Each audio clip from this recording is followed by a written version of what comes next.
our YouTube channel Islam and Philosophy Official. Subscribe the channel and press bell icon. Thanks. अस्सलाम वालेकुम दोस्तों, कैसे हैं आप लोग। मेरा नाम मुबशिर नूर है और मैं बुनियादी तौर पर विजुअली इम्पेयर्ड हूँ। आजकल हम सोशल मीडिया या अपने इर्द गिर्द लोगों को, बहुत से लोगों को देख रहे होते हैं कि जो बुनियादी तौर पर एक डिप्रेशन या किसी न किसी किस्म की एंजाइटी में मुब्तला होते हैं। हर बंदा ये नहीं जानता कि ज़िंदगी बुनियादी तौर पर क्या है, इसका मकसद क्या है, वह इसको गुजारना किस तरीके से चाहिए। ये बुनियादी तौर पर वो सवालात हैं कि जिन्हें वो इंसान के जो इब्तदाई तौर पर अक्ल व शऊर जिसके अंदर वजूद में आया, इन सवालात के जवाब तलाश करने की कोशिश कर रहा है। लेकिन आज तक मज़हब के सिवा कोई भी शख्स या कोई भी फ़लसफ़ी या कोई भी दानिश्वर इन सवालात के जवाब देने की कोशिश नहीं कर सका। बुनियादी तौर पर जो आपने नाम सुना होगा विक्टर फ्रैंकलर का, जिसने किताब लिखी थी मैन सर्च फॉर मीनिंग के नाम से, उसने अपने तरीके से ज़िंदगी के मकसद को बताया। हर शख्स ने अपने अपने तौर पर ज़िंदगी के मकासद का तयन करने की अपनी ज़ात के अतबार से कोशिश की है, लेकिन जाहिर है कि फिर भी इसके अंदर कुछ ना कुछ खला बाकी रहा है। फ्रैंकलर के बकौल जब तक इंसान को ये बात पता नहीं चल सकेगी कि उसकी ज़ाती ज़िंदगी का मकसद क्या है और वो क्यों इस दुनिया के अंदर ज़िंदा है, इन सवालात का जवाब का ना होना उस इंसान को किसी भी किस्म के डिप्रेशन में मुब्तला करेगा। तो सबसे पहले ज़रूरी है कि मैं अपनी ज़ात का तारुफ़ कराऊँ, उसके बाद इंशाअल्लाह फिर मज़ीद बातें होंगी। मेरा नाम मुबशिर नूर है और मेरा ताल्लुक़ कसूर से है। बुनियादी तौर पर मेरी पैदाइश तकरीबन 31 जनवरी 1994 के दिन हुई और बुनियादी तौर पर मैं शुरू से ही विजुअली इम्पेयर्ड हूँ। जब जाहिर है कि हमारे सारे के सारे जो इर्द गिर्द के बहन भाई या आस पास के लोग थे वो बिल्कुल ठीक थे। जब मैं कुछ उम्र के अंदर थोड़ा सा बढ़ोतरी हुई तो घर वालों को इस बात का पता चल गया कि इसकी बीनाई शुरू से ही मौजूद नहीं है। शुरू से वो अक्सर औक़ात मुझको लेकर परेशान रहते, लेकिन बाद औक़ात फिर भी मुझको या अपनी ज़ात को दिलासा देने के लिए मुख्तलिफ़ हरबे इस्तेमाल करते रहते। हरबे से क्या मुराद है कि मुख्तलिफ़ हॉस्पिटल्स के अंदर जाकर चेकिंग करवाना और बहरहाल इस तरह की चीज़ें चलती रहीं, लेकिन फिर भी कुछ बन ना सका। मुझे जहाँ तक अपनी ज़िंदगी याद पड़ती है, ये जहाँ तक वो पहला वाक़या कि जो मेरी ज़ात को हिलाने के लिए काफ़ी था, जो मुझे याद है वो कुछ इस तरह से है कि हमारी बुनियादी तौर पर एक जॉइंट फैमिली थी और ये तकरीबन मेरी उम्र होगी कुछ 7 से 8 साल के आसपास। जब सारे के सारे हमारे कज़न्स वगैरह खेल रहे थे छुपन छुपाई ना, तो मैं भी उस खेल के अंदर उनसे पूछे बगैर या उनकी किसी भी किस्म की अहमियत हासिल करने के बगैर दाखिल हो गया और ख़ुद से ही उस खेल का हिस्सा अपनी ज़ात के एतबार से ख़ुद को समझना शुरू कर दिया। चुनांचे किसी की बारी थी तलाश करने की, तो मैं भी एक जगह पर जाकर छुप गया। छुपने के बाद तकरीबन कोई 5 मिनट गुजरे, 10 मिनट गुजरे और मैं इसी सोच के अंदर या इसी खुशफहमी में मुब्तला रहा कि शायद मुझे कोई ना कोई तलाश कर रहा होगा, लेकिन वो अपनी तलाश करने में बिल्कुल नाकाम है।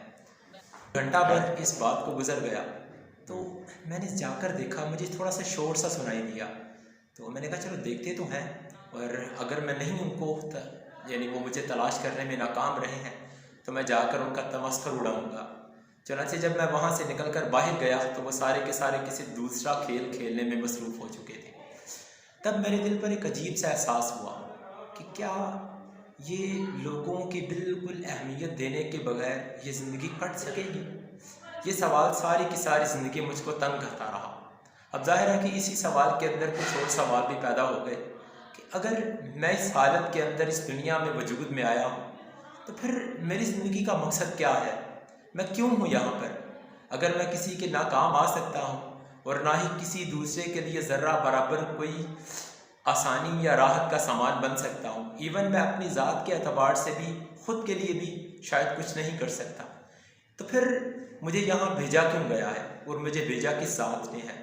इस तरह के बहुत से सवालात मेरी ज़ात के अंदर जन्म लेने लगे।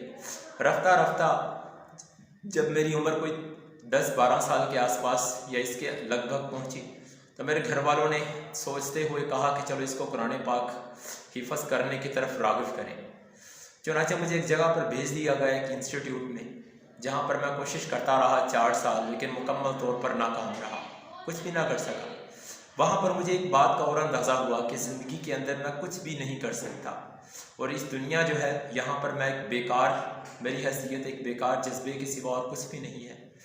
लेकिन इसी बात को सोचते हुए जब मैंने छोड़ दिया तो 2-3 साल के बाद दोबारा फिर मैंने वापसी की, इस नीयत से नहीं कि मैं कुरान पाक पढ़ सकूँगा, बल्कि सिर्फ़ और सिर्फ इस नीयत से कि कम अज़ कम मुझे दुनिया जो बाहर की है उससे कुछ ना कुछ तो वाक़फ़ियत हो। चुनांचे मैं वहाँ पर एक ख़ास मस्जिद के अंदर चला गया और मैं कोशिश करता रहा। हैरानकुन तौर पर 2-4 ऐसे वाक़यात हुए कि जिन्होंने मेरी ज़ात को झंझोड़ कर रख दिया। मैं तकरीबन कोई थोड़ा सा टाइम देकर आता वहाँ पर मस्जिद में, और यही इसी बात के साथ कि चलो टाइम पास होता रहे। अचानक एक दफ़ा मैं कुरान पाक पढ़ के वापस आ रहा था, तो वापस आने के बाद मैं अपनी गली में ही था कि मुझे मेरा कज़न मिला, और उसने मुझे एक अजीब सी इत्तला दी कि याद है तुम्हें कि हमारे साथ वाला जो घर है उसके अंदर एक शख्स रहता था जिसका नाम खुशी था, उसकी डेथ हो गई है। जब उसकी डेथ को सुना मैंने तो मेरे दिलो दिमाग में कोहराम समझ गया। वो ऐसा बंदा था कि जिसकी कोई औलाद नहीं थी, जिसकी सिर्फ एक बहन थी। उसको किसी ना किसी डॉक्टर ने बता दिया था कि तुम्हारे यहाँ कोई औलाद नहीं हो सकती। चुनांचे उसने सोचा कि अगर शादी करने के बावजूद भी कोई औलाद का होना नामुमकिन है तो फिर लड़की को तंग करना या मेरे लिए बेकार है, या शादी करना बिल्कुल मेरे लिए एक बेकार जज्बा होगा। लिहाजा उसने शादी भी नहीं की। बुढ़ापे के आलम में वो खुद ब खुद अपनी ज़ात से लड़ता हुआ, लोगों से लड़ता हुआ, बहुत से लोग उसको मजाक करते कराते वो शख्स इस दुनिया से चल बसा।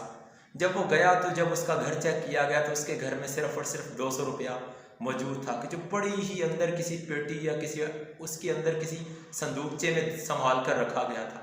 मतलब ये कुल उसकी कायनात थी 200 रुपया। जब मैंने तमाम की तमाम सूरत हाल पर गौर किया तो मेरे दिल के अंदर एक और सवाल पैदा हुआ कि क्या मेरी ज़िंदगी भी इस तरह से गुजरेगी? मैं भी दुनिया के अंदर एक बेकार मौत मरूंगा, और जब मेरी मौत वाक़या होगी तो दुनिया के अंदर कोई भी शख्स मुझे जानने वाला नहीं होगा। एक बेकार जिस्म होगा कि जिसको चंद लोग अगर मिल जाएं तो मिल जाएं, उठाकर कहीं दफना देंगे। बस यही ज़िंदगी होगी मेरी। इस बात ने मुझे इस हद तक झंझोड़ दिया कि मैंने एक फ़ैसला किया। ये फ़ैसला ज़िंदगी में कोई पहला था जो मैंने वाकई फ़ैसला किया था और दिल के साथ फ़ैसला किया था, ये कि जो इस वक्त मैं कर रहा हूँ उसको मैंने दिलो जान से करना है, और उसके अंदर कतई तौर पर मैं किसी भी किस्म की नाकामी को बर्दाश्त नहीं कर सकता। चुनांचे उसके बाद ज़ाहिर है कि मैं कुरान पाक ही पढ़ रहा था। मैंने इस लेवल की नीयत की, या इस लेवल का जो डिटर्मिनेशन का जो लेवल था वो इस हद तक हाई हो गया कि मैं जो कुरान पाक में 6-7 साल धक्के खा कर 3-4 पारे ही बामुश्किल हिफ़्ज़ कर पाया था, वो मैंने 2-2.5 साल के अंदर पूरे कर लिए। अब जब मैं वहाँ से फारिग हुआ तो नेक्स्ट जो मेरे लिए हदफ था वो ये था कि अब क्या करें। वो कुरान पाक पढ़ लिए, अब क्या होगा? कुछ भी नहीं। फिर 1 साल ऐसे ही करते कराते ज़ाया गया।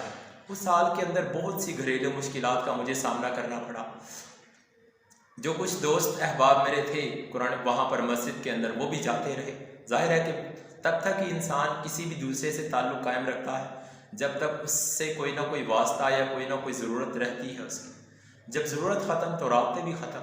चुनांचे मैं दोबारा फिर उसी दोराहे पे जाकर खड़ा हो गया कि जहाँ पर मैं ज़िंदगी के इब्तदाई दिनों से लेकर 14 साल तक खड़ा ही रहा था।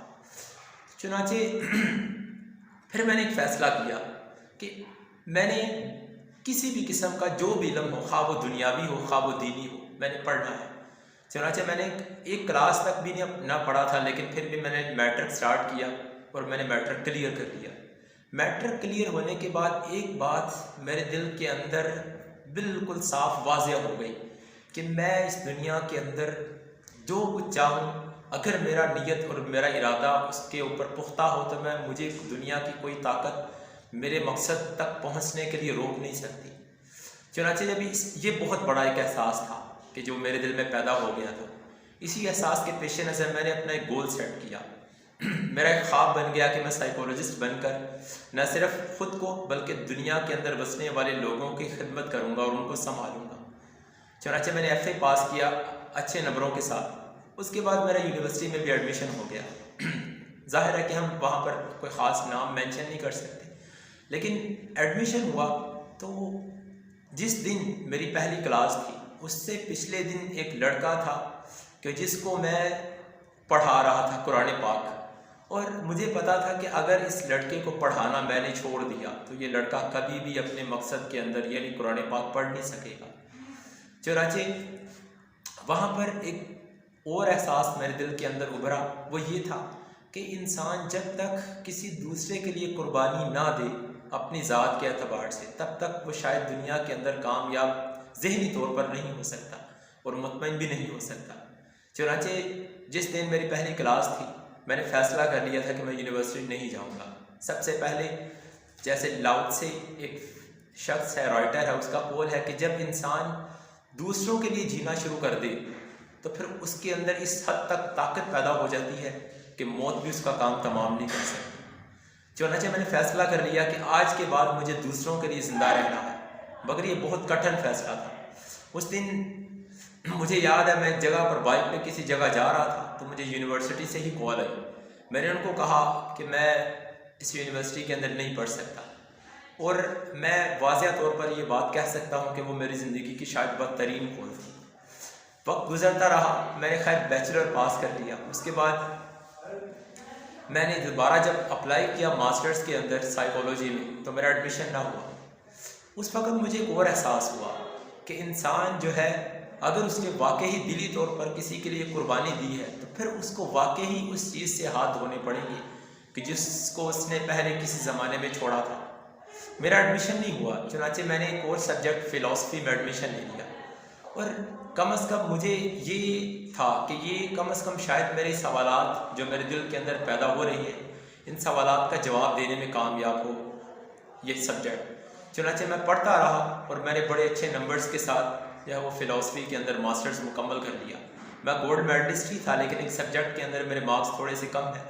HEC का ये रूल है कि अगर आप चाहे आपकी पहली पोजीशन है, लेकिन अगर आपके किसी भी एक सब्जेक्ट के अंदर 70 से कम मार्क्स हैं तो फिर आपको गोल्ड मेडल नहीं दिया जाएगा। तो मेरे साथ भी कुछ ऐसा ही हुआ, मेरे मार्क्स एक सब्जेक्ट में नहीं थे, वरना मैं गोल्ड मेडलिस्ट होता।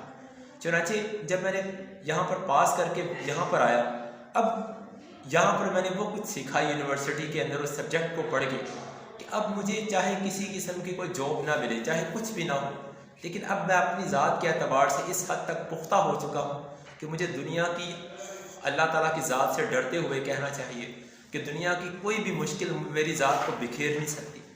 तो इसी बात के साथ ये थोड़ा सा इंट्रोडक्शन था। अब इंशाल्लाह इस चैनल के थ्रू आपसे मिला करेंगे और मुख्तलिफ़ मौज़ूआत के मुतल्लिक़ तसव्वुफ़, फ़लसफ़ा, तारीख़ और इसी तरह के मुख्तलिफ़ मौज़ूआत जैसे मोटिवेशन है, इसके ऊपर बात किया करेंगे। तो इंशाल्लाह आपको भी अगर कुछ ना कुछ फ़ायदा होगा, कोशिश पूरी है इस बात की, तो इस चैनल को आप सब्सक्राइब भी करें ज़्यादा से ज़्यादा और बेल आइकन को भी प्रेस करें ताकि जो है वो हमारी बातें ज़्यादा से ज़्यादा लोगों तक पहुंच सकें, क्योंकि इस दुनिया के अंदर बहुत से लोग परेशान हैं। ये कहानी जो बुनियादी तौर पर एक थोड़ा सा खाका हमने आपके सामने रखा है, इसको सुनने के बाद कम अज़ कम ये चीज़ वाज़िया हो जाती है कि कुछ दुनिया के अंदर ऐसे असूल होते हैं कि जिनको अगर इंसान फॉलो कर ले तो चाहे वो कितनी भी बड़ी मुश्किलात के अंदर ना ही गिरा हुआ हो, वो एक दिन ऐसा आएगा कि उन मुश्किलात के अंदर से ज़हनी तौर पर निकलेगा। फिज़िकली शायद वो ना निकल सके, लेकिन हमारा मेन मसला मुश्किलात नहीं है, हमारा मेन मसला अपना दिली सुकून है। तो हमने उस जो टारगेट है हमारा दिली इत्मीनान, उसको अचीव करना है। ज़ाहिर कुरान पाक के अंदर भी जैसे आता है आला बिज़िक्रिल्लाहि तत्माइन्नुल क़ुलूब, कि दिलों का सुकून जो है वो अल्लाह ताला की याद में है। अब ज़ाहिर है कि ये बात बिल्कुल एब्स्ट्रैक्ट सी है, ये बिखरी हुई बात है, इसको हमें समेटना है कि वो कौन से पहलू हैं कि जिनको इख्तियार करके हम अल्लाह ताला की याद के अंदर आ सकते हैं। तो इन तमाम की तमाम चीज़ों के मुतल्लिक़ हम इंशाअल्लाह नेक्स्ट वीडियोज़ के अंदर अपनी कन्वर्सेशन को जारी रखेंगे। तो फ़िलहाल के लिए इतना ही। अल्लाह हाफ़िज़।